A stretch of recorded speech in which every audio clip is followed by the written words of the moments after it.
everyone, welcome back to my channel. Today is a busier day for us because we have a lot of family activities going on. Tonight is a surprise party for my mother-in-law, so I'm going to curl my hair the way I typically do when I'm going somewhere. And I did have a request to do a hair tutorial, so I thought now would be fun. And also recently, Heather from A Buffering Saint made a video with a Catholic tag and she tagged me in it. So of course I love my tag videos, so I wanted to do that. So thanks Heather for thinking of me, and anybody else who wants to do the Catholic tag should definitely do it too. So I'm gonna kind of do both at the same time.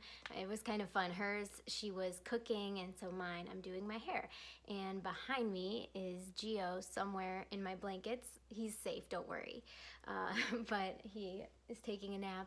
Lumi's taking a nap, and Mari is taking a nap, so that gives me some time to get myself ready. So I am very happy about this time where I can film and also get something done.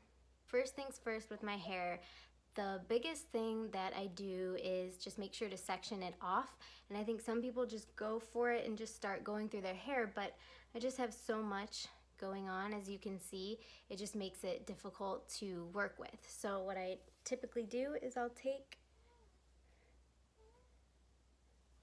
it into about half. Okay, using my phone as a mirror, I don't typically do that.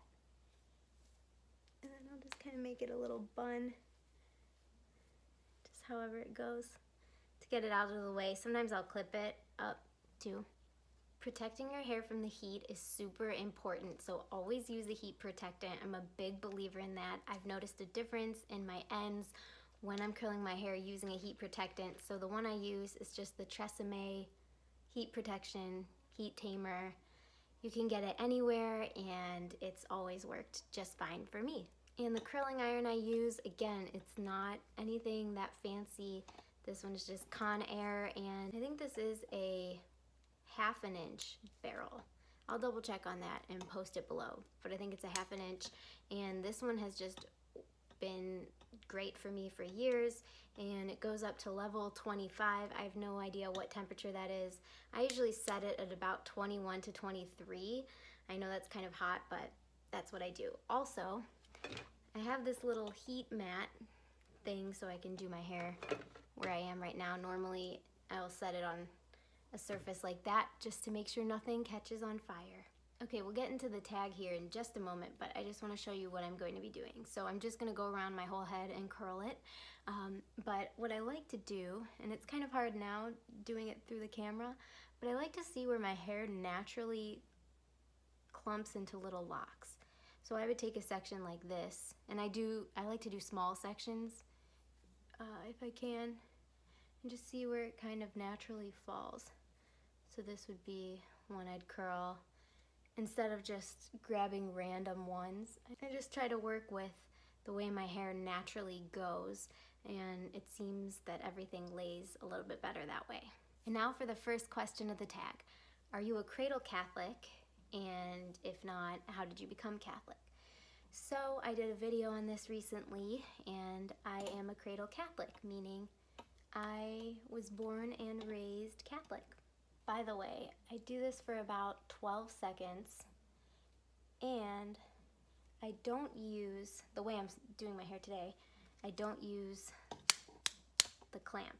I just use the barrel, and I take it and I go about midway through and wrap around, and then loop everything up.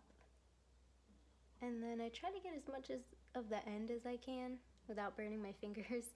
That's always important. I hear Lumi. Wonder if he'll cooperate if I bring him in here. He just woke up from his nap. He had a really good nap. And there you go. Boing, boing, boing, boing, boing. And I just try to leave him like that, even though the look I'm going for is a little more roughened up. I try to leave him as much like this as I can because it'll always fall on its own. Okay, I brought Lumi in here.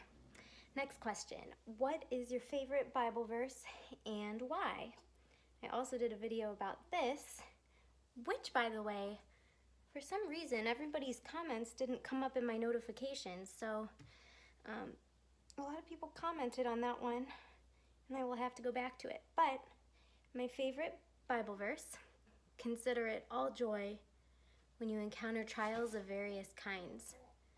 That right there mostly is what really hits me, is to view our trials and struggles as joyful moments.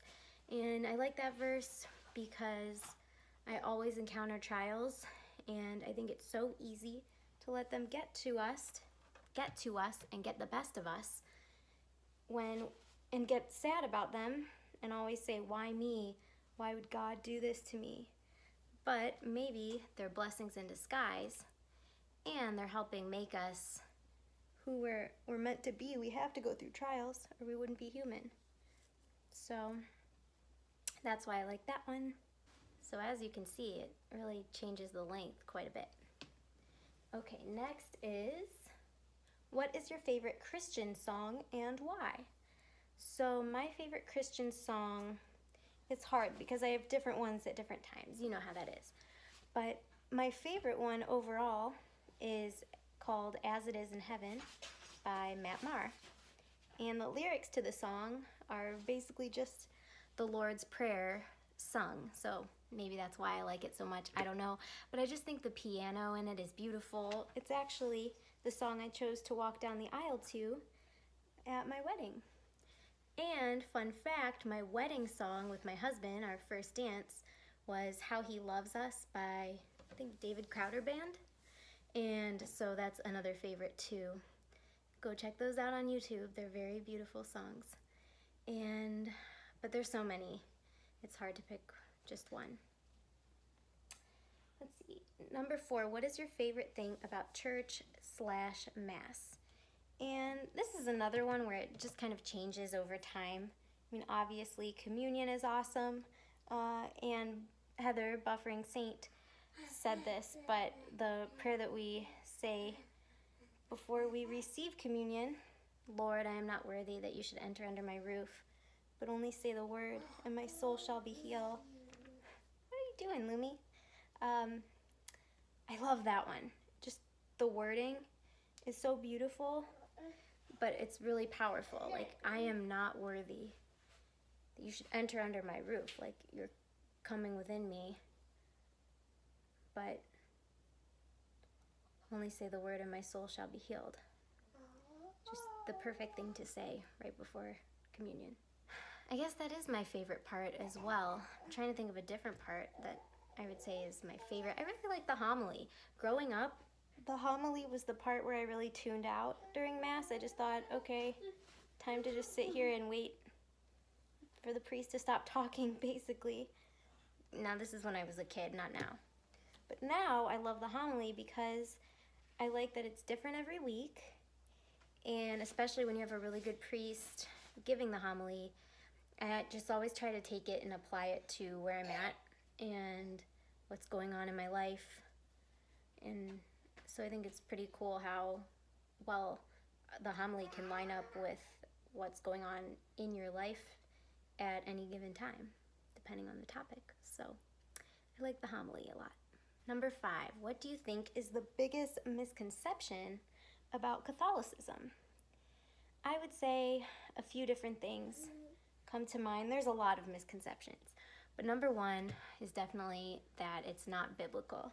I think a lot of Protestants think that it's just tradition or something like that. I don't know, but that nothing's biblical, despite the fact that pretty much everything can be taken word from Scripture. But that's a whole other debate for a different day. So I would say that, and another misconception, I think, is that everybody who is Catholic just blindly follows it and didn't choose to be Catholic. They just do it because they were born and raised that way, which clearly isn't true because there's tons of converts out there. So keep sharing your story, converts. Number 6, what is your favorite way to pray? My favorite way to pray is pretty much anywhere where I'm outside.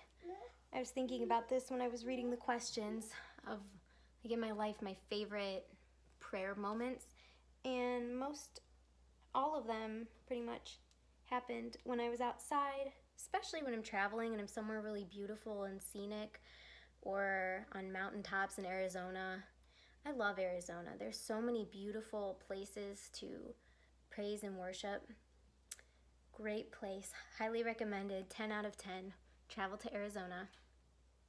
The YouTuber Living Fearlessly, I think she's called, or a Fearlessly Living Catholic. I think it's Living Fearlessly.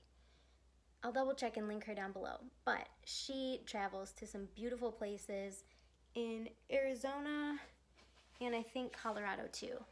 And so you should check out her channel because she's pretty cool. There's definitely something powerful about being outside, especially on top of a mountain, or even at the ocean, and just seeing how vast. I mean, I think that's where you really see our Creator is so amazing, especially when I went to the Grand Canyon, which I highly recommend.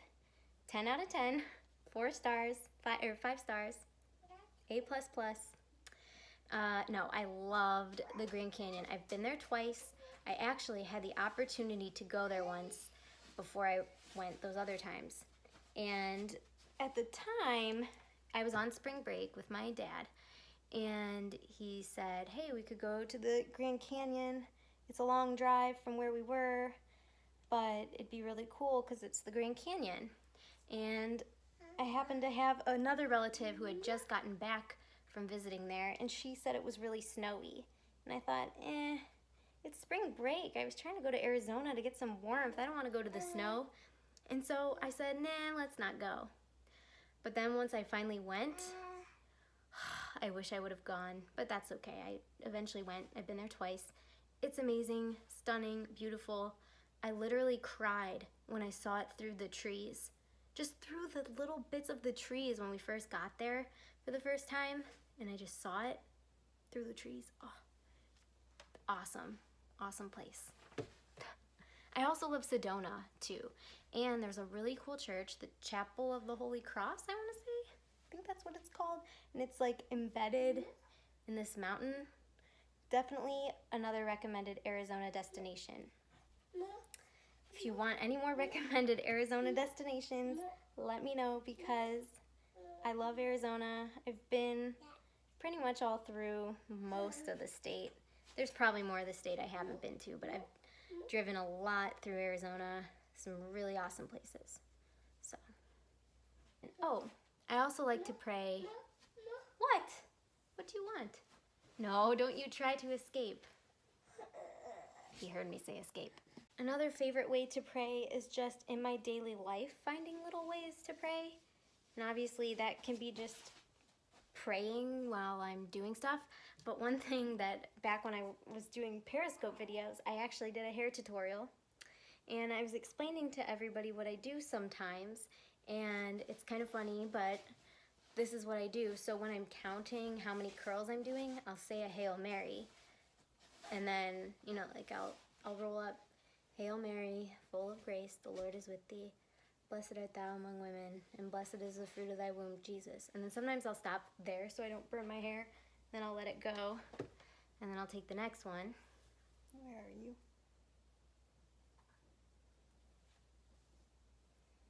Then I'll roll up.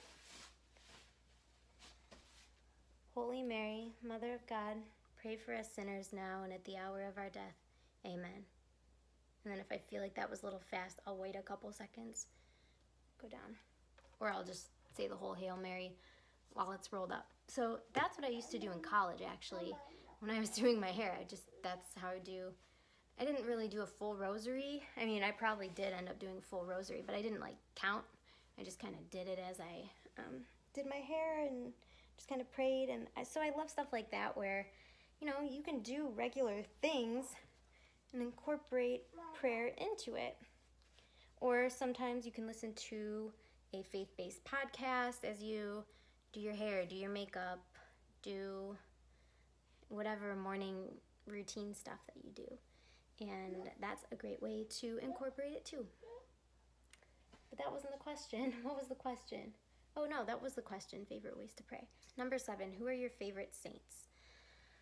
This is really tough because my favorite saints, again, it just kind of depends on where I'm at that week or day or year.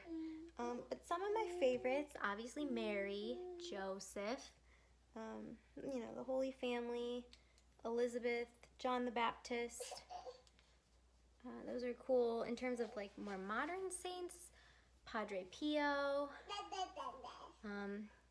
Louis and Zélie Martin, unless you pronounce it Louis, I'm not sure. Hey! They're really cool because they're the first canonized married couple. And I think that's really awesome when there's people like that. What? They were able to become saints together. That's such a great thing to aspire for, you know? Especially when you're married. Saint Joseph is really coming to mind. Oh, Pope John Paul II. Saint Pope John Paul II. Those are good ones. Number 8, what is your confirmation name? My confirmation name is Elizabeth. And I chose Elizabeth because I thought it was cool that she was Mary's cousin. And I also just loved the imagery of how her baby leaped in her womb when she was pregnant. And I just thought that was so cool that, you know, the first person to recognize Jesus was an unborn baby. That's just awesome. So cool. So I like that. And that is why I chose her, really. Seemed like a good girl. Okay, now that I did this, I take the curled parts and I gather them. What are you doing, Looms? What's this? Is this curled? No. Get over there. Where did these come from? Oh no. So sometimes it just gets crazy. Okay, that's just gonna be my face now. Okay. Sorry, sometimes I do this a little more streamlined, but I'm looking at my phone for this. Okay. So I gather everything that's been curled to one side, and then I just kind of loosely put it in the hair thing. And then now I have to deal with the rest of this. Hey. Okay, so did you have a mass at your wedding? I did have a mass at my wedding, and it was very awesome. I'm very glad that I did. And I get very sad when people don't have masses at their weddings when they're Catholic. I mean, if you're not Catholic, why would you? But if you were born and raised Catholic and then you think the beach is pretty, so you're gonna just do a beach thing, that's its own other video. I just want to finish my hair. Just want to finish.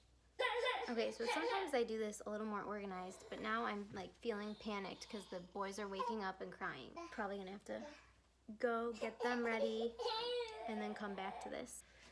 This is what happens. You spend your dandy time doing part of your hair, and then you're at the point of no return where you can't just rock it, you know, like this. And then things come up, so it does make it hard. So, okay, so what I'm gonna do is I'm gonna go get another hair thing.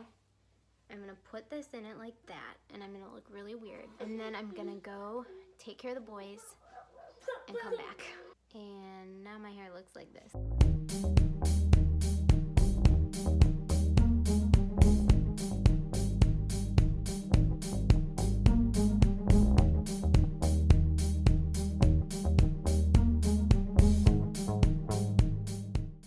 Gio does not want mommy's hair to look good tonight, do you? Okay, ending this video now. I'm going to put a little hairspray in my hair, and then if I do anything else to style it, I will try to film that too. That way you know what I do.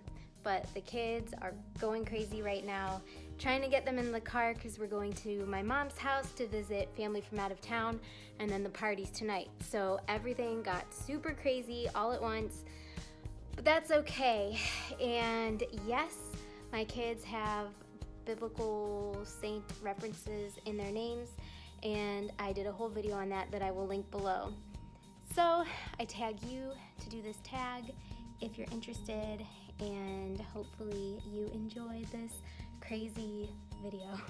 Subscribe if you like videos where the kids start crying and interrupt everything.